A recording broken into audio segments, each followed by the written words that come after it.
As this year is about to end, Mapulot National High School has encountered tremendous obstacles in ensuring that learners received the highest possible education despite the pandemic. Through thick and thin, the school, in collaboration with the parents and stakeholders, remains steadfast in making this quarter a success. To attain the desired learning outcomes, Mapulot National High School proudly presents the new normal appropriate instructional practices for Quarter 3. Welcome to the presentation of Mapulot National High School Third Quarter Project 2N-AIP. Milieu. Learners have been monitored while observing health protocols to determine whether their learning environment is conducive enough to learning. Out of 416 learners, 298 junior high school and 78 senior high school have demonstrated and evidently shown that there was sufficient space to study in their respective houses. Since learning is triggered by stimuli, the study areas of the 277 junior high school and 78 senior high school from 416 learners were well lighted, ventilated, and free from any distractions. They were also guided by their parents or guardians to make sure that routine activities are strictly carried out by the learners. Learning materials were also observed such as ballpen, modules, pencil, and other school learning tools. The instructional materials are delivered on time and are ready for learners' utilization. Learners are provided with the needed assistance conducted via online platform or home visitation set by the parents, teachers, or guardians. Matter. Pivot 4A Milk and Bow serve as a blueprint of the matter or the content to be learned as specified in the instructional objectives for this school year. It was guaranteed that the learning content is anchored on MELCs. A virtual LAC session was conducted to review the process of unpacking and fusion of milk. Unpacking of milk is done in order to ensure their attainment.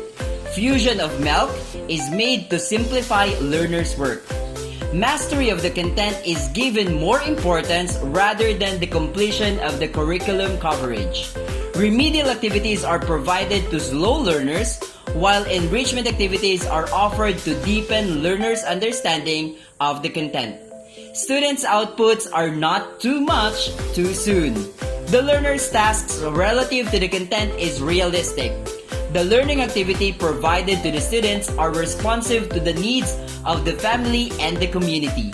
The content bears significance to the learner's holistic formation. Method or teaching learning strategy. Constructivist approach, inquiry-based approach, and reflective approach are among the strategies embedded in the learner's package, which are deemed appropriate in modular distance learning. The strategies employed by the teachers are purposeful and well-planned.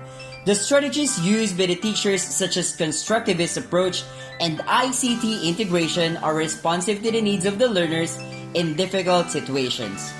The strategies used by the teachers lead the learners to the attainment of the indicated MELCs, are new normal appropriate since face-to-face is not allowed, are varied depending on the nature of the learners, are appropriate to the level of maturity and sophistication of the learners, are adequate to attain the desired learning outcomes while the learners are instructed properly on how to efficiently accomplish the learning activities without hassle, and are economical in terms of time, effort, and expense.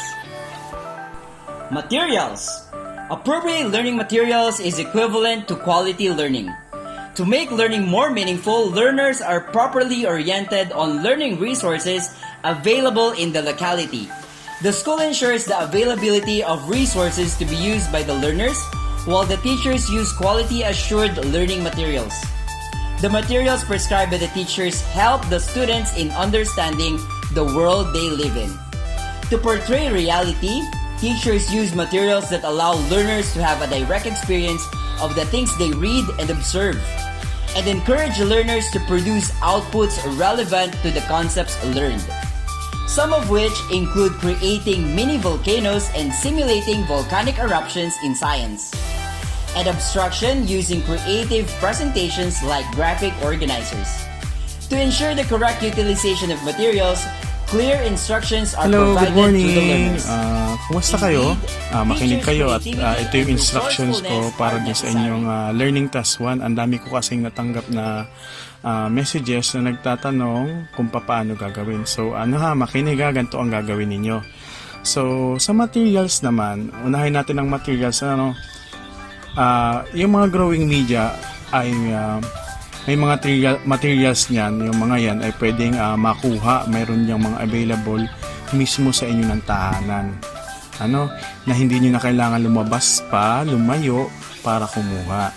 Ano-ano ba yung mga materials na yan? Pwede nyong gamitin dyan ay garden soil.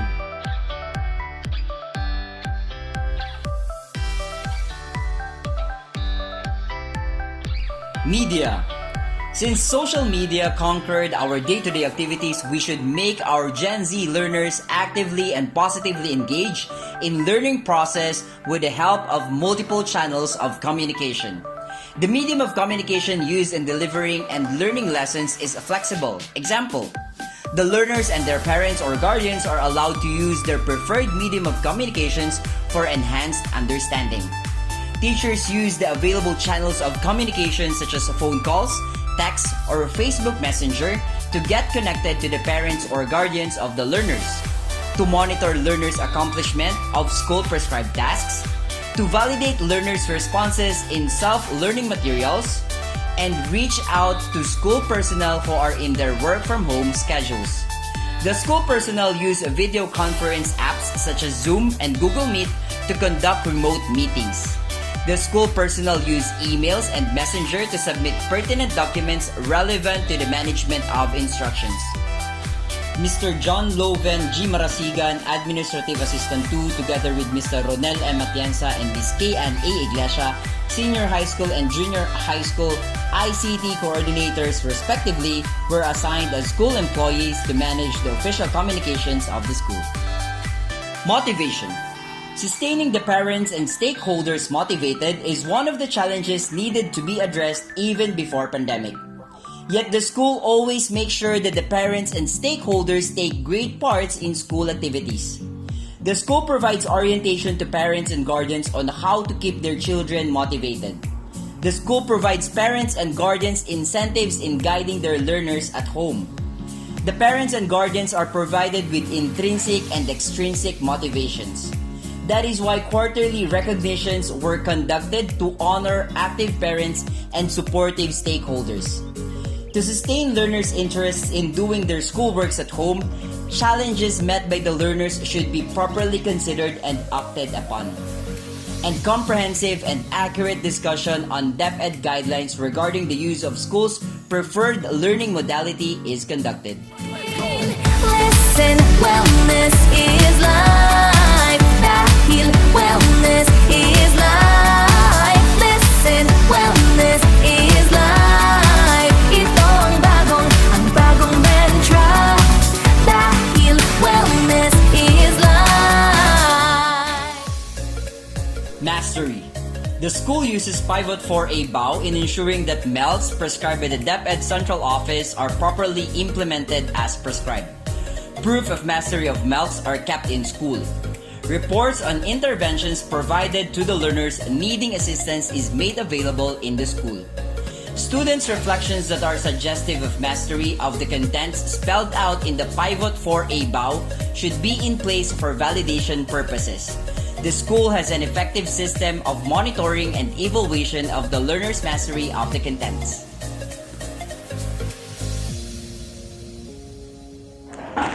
Attendance na muna tayo. Carlo D. Bill. Present. Jan Pano. Present. Dave Papeliero. Present. Good morning, students. I'm your science teacher, Jenica Faith Garcia, and for today, our lesson is about constellations. What is constellations? Ma'am. Pattern in the sky, ma'am. Yun po. Constellations are seen in different form, thus constellation name differ depending on the observer culture. Measurement. Measuring the intended learning outcomes is such a Herculean task since face-to-face is not allowed. Therefore, the school introduces innovation on measuring performance using social media platforms such as Facebook, Facebook Messenger, and TikTok to monitor students' performance. Teachers' creativity and resourcefulness are implied in the students' outputs. A systematic collection of the evidences of learning without sacrificing the safety and health of the school's stakeholders is in place. Measurement as implemented by the school considers the three domains of learning, which are values, knowledge, and skills. Data on learners' measurement of the attainment of the MELCs are carefully analyzed by the concerned school's district authorities for possible technical assistance.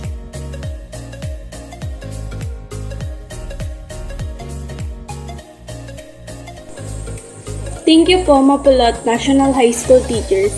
Lalo na po sa mga teacher ko na sila Ma'am Rojane, Ma'am Rose, Sir Leo, Sir Ken at Ma'am Mary Joy sa pagbibigay ng tulong sa aming pag-aaral. Kapag may hindi kami naiintindihan, sinisikap nila na ma-home visit kami or masagot ang aming mga tanong sa aming group chat. Hindi hadlang ang pandemya sa aming pag-aaral. Maraming salamat po. Project 2N-AIP is quite a challenge for us teachers in this pandemic.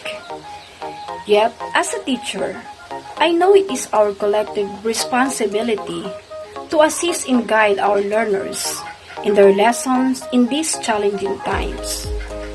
Since we are adopting modular distance learning, we are conducting home visitation to ensure that our learners are guided and motivated.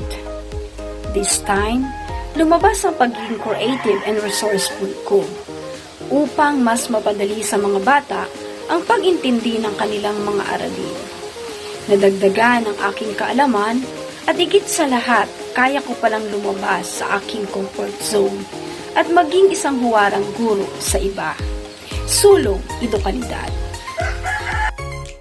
Thank you very much. This is MAPULOT National High School, 3rd quarter, Project 2N-AIP.